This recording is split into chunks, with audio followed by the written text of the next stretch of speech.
함께 보실 하나님 말씀은 창세기 24장 26절과 27절입니다. 창세기 24장 26절과 27절 두 절이기 때문에 함께 합독하도록 하시겠습니다.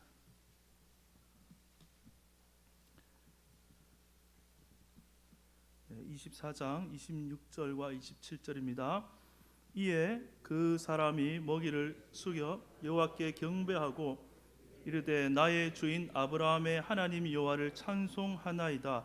나의 주인에게 주의 사랑과 성실을 그치지 아니하셨사오며 여호와께서 길에서 나를 인도하사 내 주인의 동생 집에 이르게 하셨나이다 하니라. 아멘. 창세기 24장은 아브라함이 자신의 종을 시켜서 아들 이삭의 아내를 구해오는 그러한 내용이 담겨져 있습니다.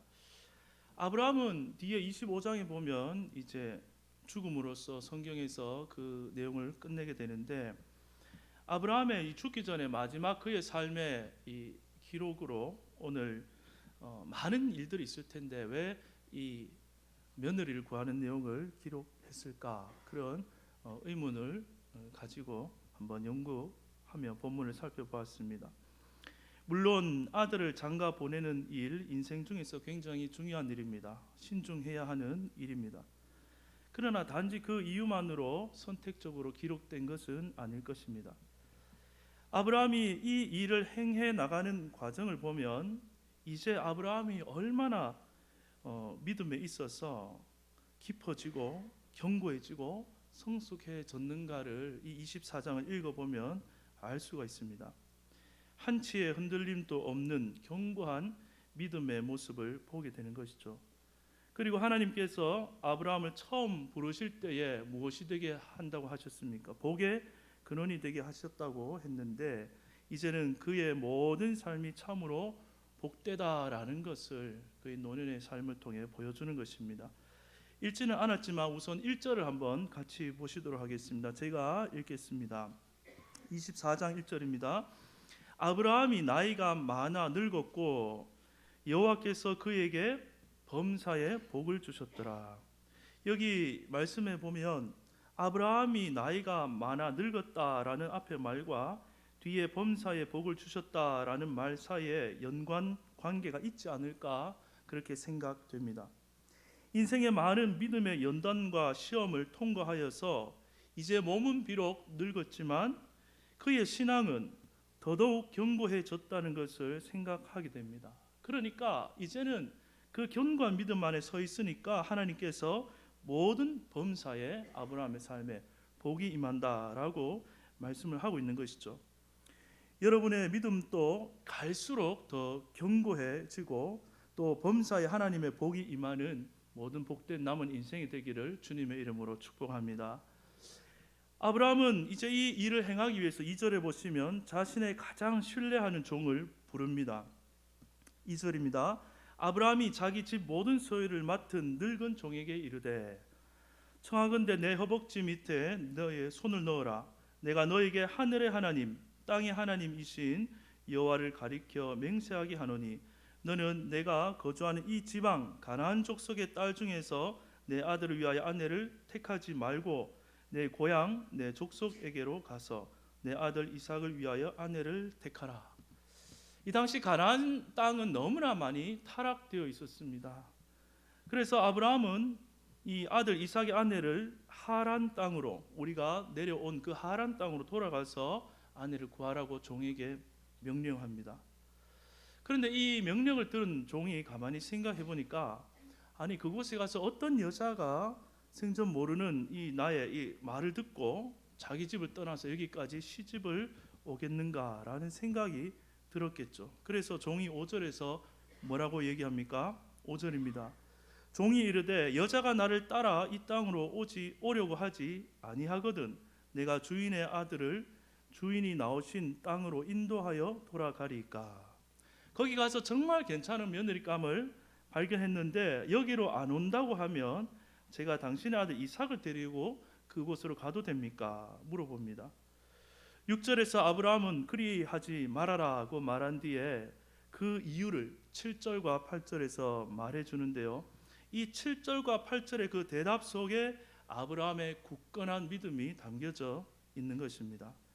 7절과 8절입니다. 하늘의 하나님 여호와께서 나를 내 아버지의 집과 내 고향 땅에서 떠나게 하시고 내게 말씀하시며 내게 맹세하여 이르시기를 이 땅을 내 씨에게 주리라 하셨으니 그가 그 사자를 너보다 앞서 보내실지라 네가 거기서 내 아들을 위하여 아내를 택할지니라. 만일 여자가 너를 따라오려고 하지 아니하면 나의 이 맹세가 너와 상관이 없나니 오직 내 아들을 데리고 그리로 가지 말지니라. 아브라함은 일평생 동안 하나님 주신 그 한 말씀을 붙들고 믿음의 씨름을 해온 인생입니다. 너에게 아들을 주어 심히 창대하게 하겠다. 그 한 말씀 붙들고 믿음을 시작해서 일평생 나아온 아브라함의 삶이라고 볼 수가 있습니다. 처음에 아들이 생기지 않자 온갖 자기 힘과 지혜로 다 해보았습니다. 그러나 처참한 실패와 고통의 세월이라는 비싼 값을 치르면서 모든 것은 내가 아니라 누가 하신다고요?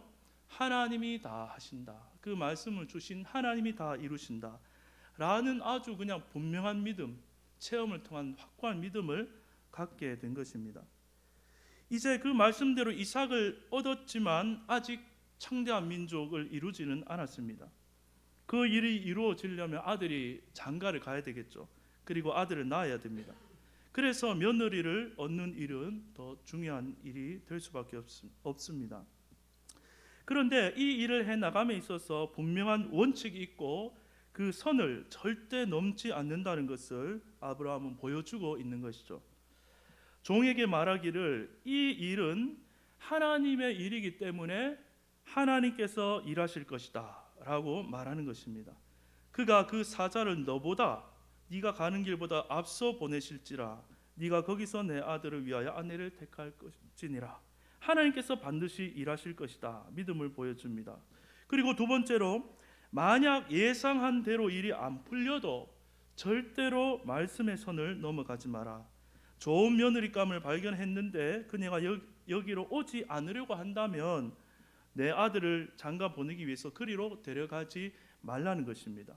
이 약속의 땅을 절대로 이 아들은 떠나서는 안 된다. 그렇게 말하는 것이죠. 우리들도 어떤 일들을 할 때 기도하면서 시작합니다. 사업을 하든 어떤 일을 하든 하루를 출발하든 하나님 이 일이 잘 되게 하여 주시옵소서. 이 사업이 번창하게 하여 주시옵소서. 그래서 하나님께서 믿음으로 출발하는 길을 축복하셔서 정말 일이 잘 되고 번창하게 됩니다. 그런데 문제는 어느 순간에 가서 이 선을 지키지 못한다는 것입니다. 처음에 시작할 때는 마음이 어떻습니까? 하나님 앞에 절실하고 또 가난한 상태라서 하나님의 말씀대로 제가 하면서 이 일을 하겠습니다. 하나님의 뜻대로 제가 이 일을 하겠습니다. 다짐하고 그렇게 나아가지만 막상 일이 막 잘 되고 좋아지면 가난한 마음이 다 어디론가 거 사라져 버린다는 것이죠. 그래서 말씀을 지켜야 하는 그 순간이 딱 왔을 때 그때 마음이 느슨히 풀어져서 말씀을 어기고 선을 넘어버리게 되는 것입니다. 그러면 다시 결국 시간이 지나다 보면 또 시들게 되고 방황하게 된다는 것이죠. 우리가 계속해서 복을 받는 것도 중요하지만 받은 복을 잃어버리지 않는 것이 더 중요한 것입니다. 이 자리에 계신 모든 분들이 하나님의 그 말씀의 선을 항상 잘 지켜서 이미 주신 복들을 잃어버리지 않는 복된 인생이 되기를 주님의 이름으로 축복합니다. 아브라함은 이제 이 종에게 이 믿음의 바톤을 다 넘겨주는 것이죠. 이제 종이 출발을 해야 됩니다. 그 믿음의 내용이 무엇이었습니까? 첫 번째로는 하나님께서 앞서서 일할 것이다. 두 번째로 뜻대로 일이 잘 안 풀려도 이 말씀의 선을 넘어가면 안 된다. 견고하게 딱 두 가지를 얘기하면서 믿음의 바톤을 주어서 마치 이어 달리기 하듯이 종이 길을 나섭니다. 이제 이 종은 누구의 집으로 갈지도 모르고 그냥 무작정 위로 그 땅을 향해 갑니다. 그 말씀만 붙들고 떠납니다. 종이 갈 때에 낙타 10匹를 이끌고 갔는데 어느 성 우물 곁에 이르게 되어서 종이 이제 기도합니다. 12절 이하입니다. 제가 한번 읽겠습니다. 그가 이르되 우리 주인 아브라함의 하나님 여호와여 원하건대 오늘 나에게 순조롭게 만나게 하사 내 주인 아브라함에게 은혜를 베푸시옵소서. 성중 사람의 딸들이 물 기르러 나오겠사오니 내가 우물 곁에 서 있다가 한 소녀에게 이르기를 청하건대 너는 물동이를 기울여 나로 마시게 하라 하리니 그의 대답이 마시라 내가 당신의 낙타에게도 마시게 하리라 하면 그는 주께서 주의 종 이삭을 위하여 정하신 자라.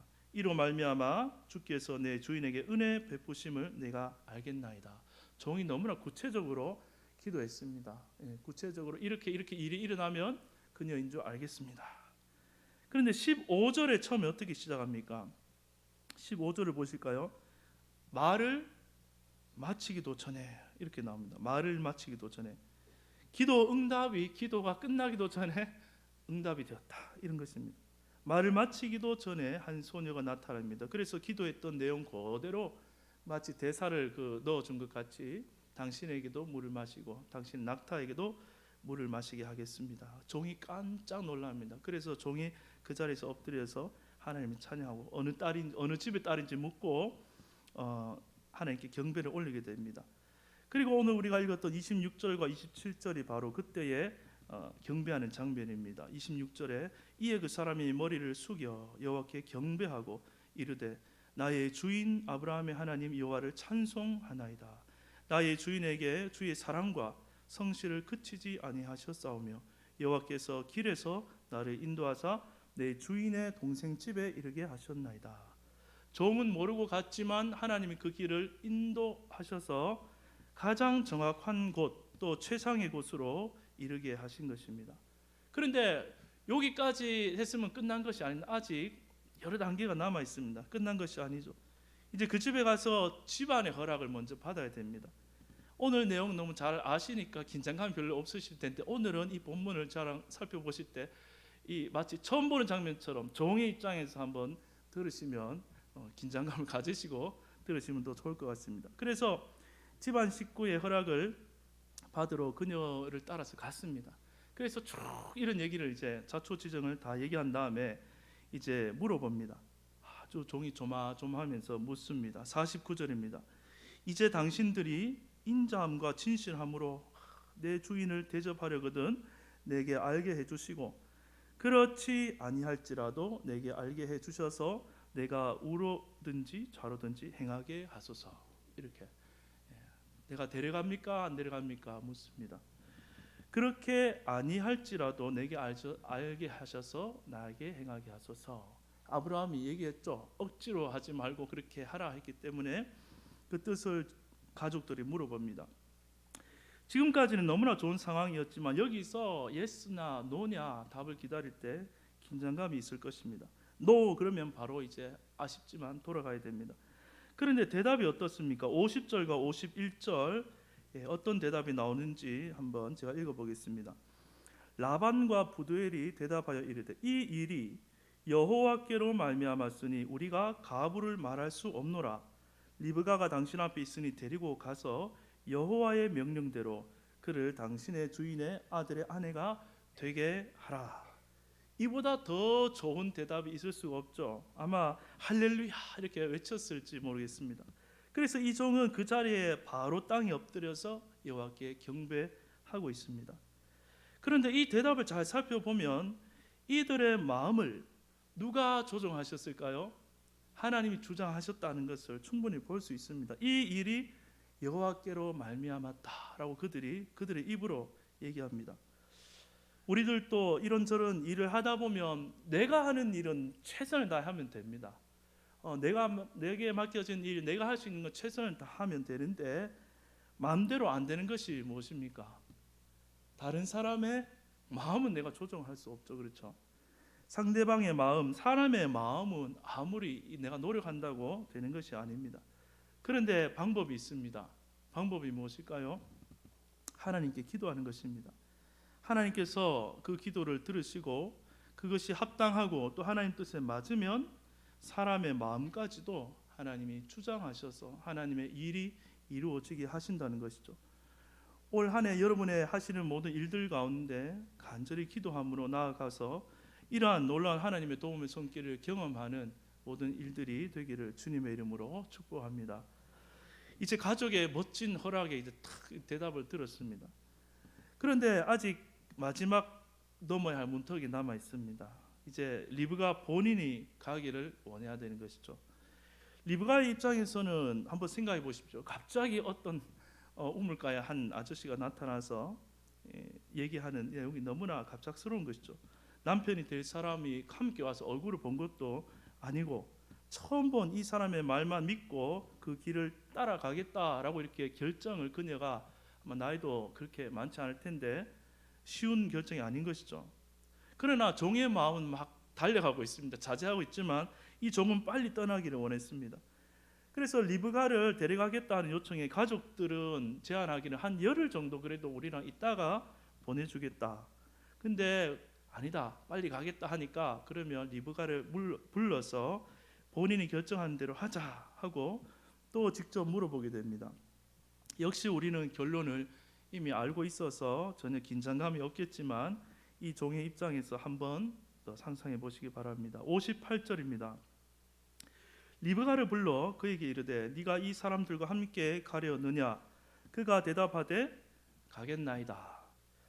종은 또 한번 할렐루야를 외쳤을 것입니다. 결국 리브가가 이삭의 곁으로 왔고 어머니를 여인 이삭이 큰 위로를 받았고 그녀를 아내로 맞아 사랑하였다고 24장은 기록하면서 마치고 있습니다. 아브라함의 그 굳건한 믿음으로 출발한 이 일이 너무나 모든 일들이 순조롭게 다 잘 이루어진 것을 보여주고 있습니다. 이제 말씀을 정리하도록 하겠습니다. 이 24장의 일련의 모든 이러한 과정의 모습들이 올 한 해 우리의 삶의 모습이 될 수 있기를 주님의 이름으로 축복합니다. 출발선에서 믿음의 신발끈을 확실히 동여매시기를 바랍니다. 첫째는 하나님께서 반드시 내 삶에 일하신다. 하나님이 앞서서 일하신다. 내가 먼저 달려가지 않는 하나님을 신뢰하는 믿음이 우리에게 있어야 합니다. 두 번째로는 어떻습니까? 말씀의 선을 어떻게 하면 잘 지켜야 됩니다. 일이 잘 안 될 때 말씀을 무시하고 내 방법대로 나가서도 안 되고, 또 반대로 일이 너무나 잘 풀릴 때에 반드시 그 말씀의 선을 지키면서 우리는 그 복을 지켜나가며 말씀대로 살아갈 때 하나님께서 이 믿음으로 나아간 우리의 삶을 순적한 길로 인도하시고 형통케 하실 줄로 믿습니다. 2020년 한 해 이런 은혜와 복이 여러분 삶 가운데 충만하게 되기를 주님의 이름으로 축복합니다. 기도하겠습니다.